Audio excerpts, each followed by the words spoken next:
Good afternoon, and welcome to another gerrymandering version of Diatribes from the Voice of Doom. Now here's your jackanape of jocularity, Voice of Doom.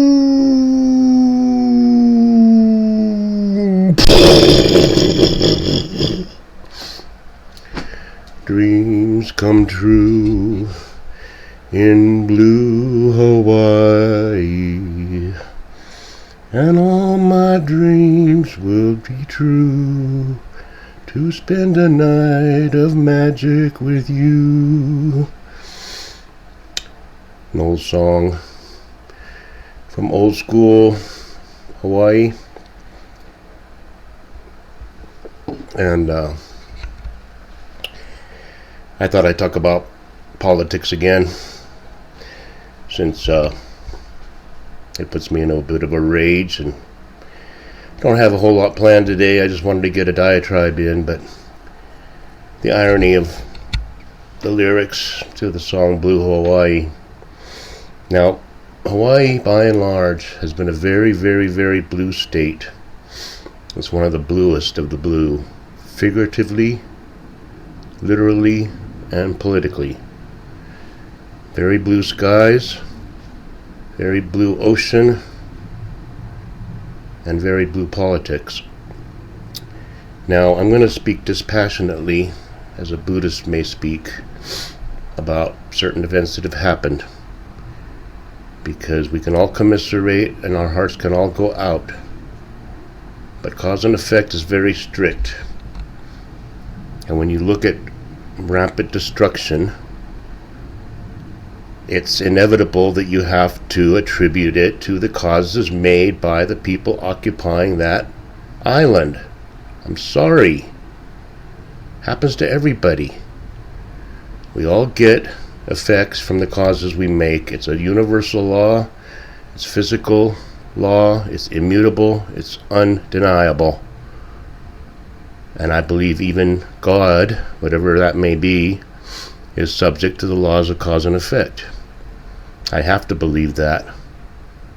Otherwise, the universe is based on the arbitrary whims of one entity. Now, the title of this video is going to be D, as in destruction. And the D's are destroying their constituency. When you look at it from a political, look at the different factors of who's voting for who. Now, the Democratic Party, the D's, the demons, dogs, have always been a horrible party, corrupt and racist to the bone. And they're racist even when they're pontificating about how not racist they are. They can't help but be racist. Every single last one of them, every single person that votes D is a racist in the strict sense of the word.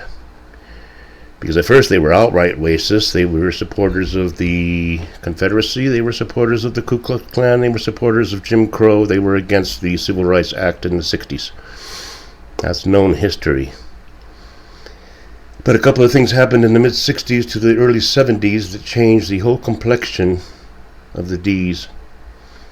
And what they did was they jumped onto Lyndon Baines Johnson's bandwagon eventually. Or they didn't do it when Johnson wanted to pass the Civil Rights Act, but after it was passed, they decided, let's go a different direction. And instead of being outright racist, we'll be racist in a more subtle way, with affirmative action. And just little things, just convincing communities that they can't make it because of the color of their skin, and demoralize them, and make sure that a lot of illicit drugs are pumped into the urban areas so that they can all be criminals and or addicts. Now, Maui's pretty much destroyed for the most part, but will the overwhelmingly democratic members in that state decide to vote differently, because what they've been doing hasn't worked for them very well. And I'll tell you also dispassionately that since I've lived in Hawaii for quite a bit of my life, I know that their main motto is kick back, drink beer.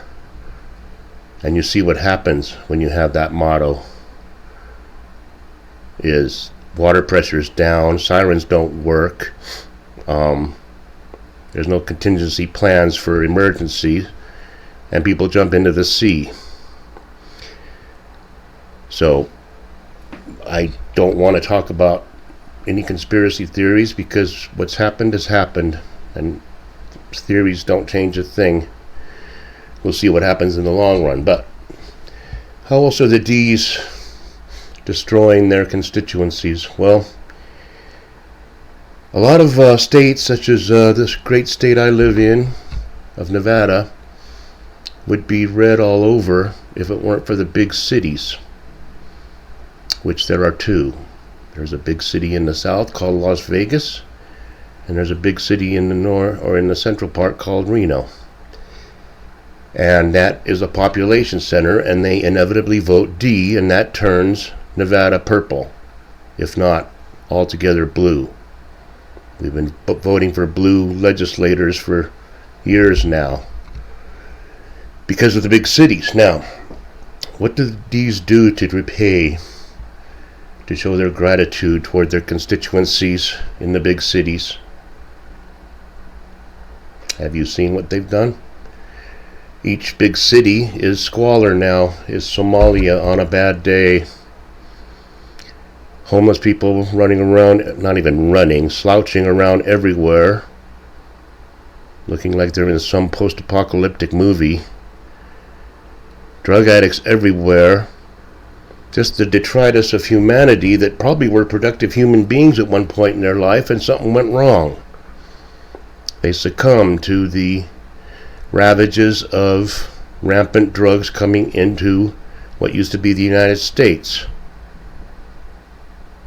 And now they're a mess, and they're irreparable, because these drugs aren't like marijuana or even cocaine, where you can get off it and kind of get back on track.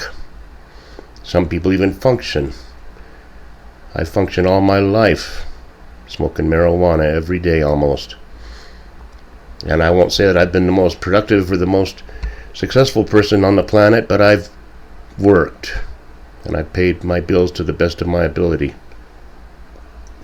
But there's drugs now that don't allow you to function, and they're killing people, and they're going to kill lots more, because nothing is being done to protect the sovereign borders, protect the sovereign nationality of what used to be the United States.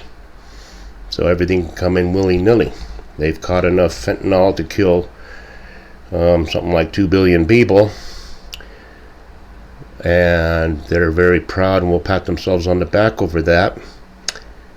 But what haven't they caught?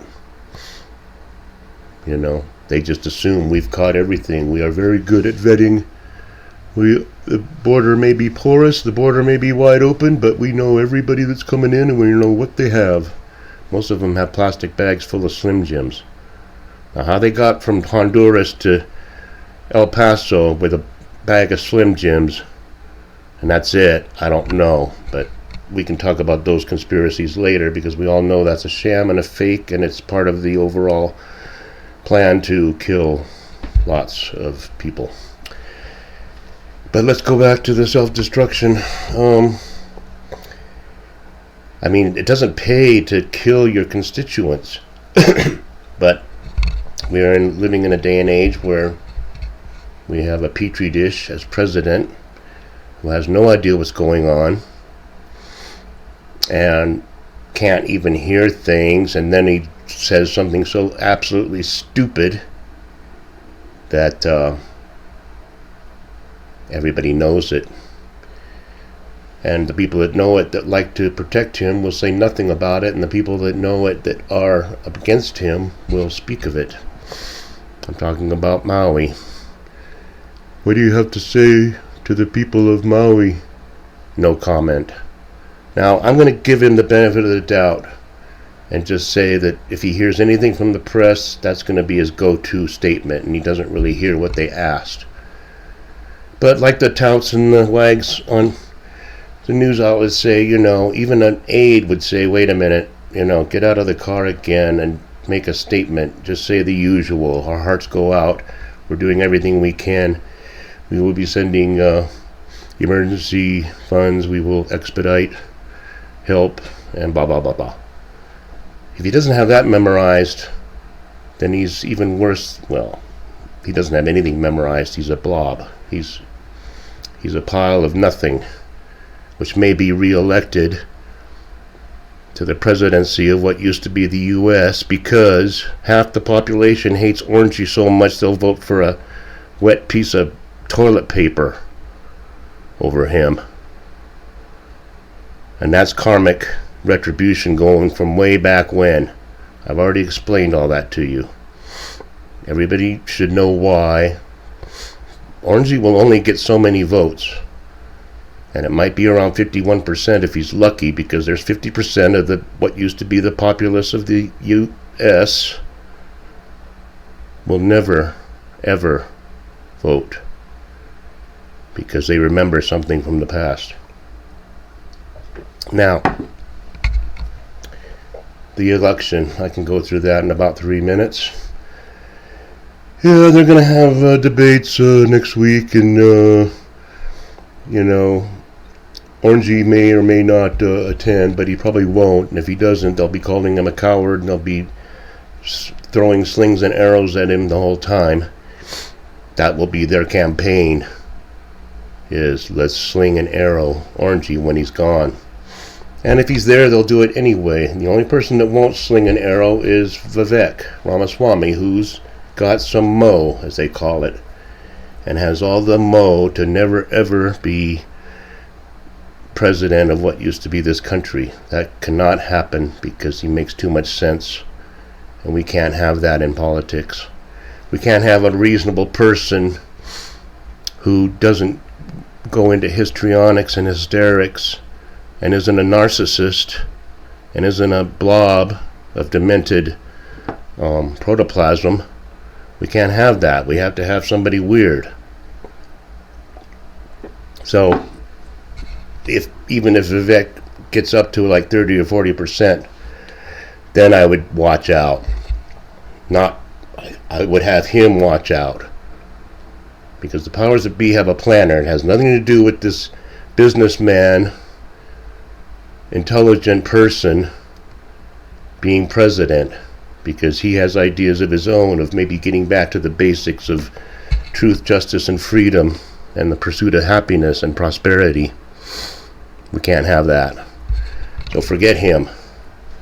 So will it be Orangey against Petri dish again? Well, that's 1 year and 3 months away. At the rate we're going, it will be very hard to have elections with smoldering pits all over what used to be the United States, which is now not only a vast wasteland of malignant bacteria, but it's also got radioactive dust everywhere. So I don't see much hope in having an election. I'll talk about it now since I don't see a future.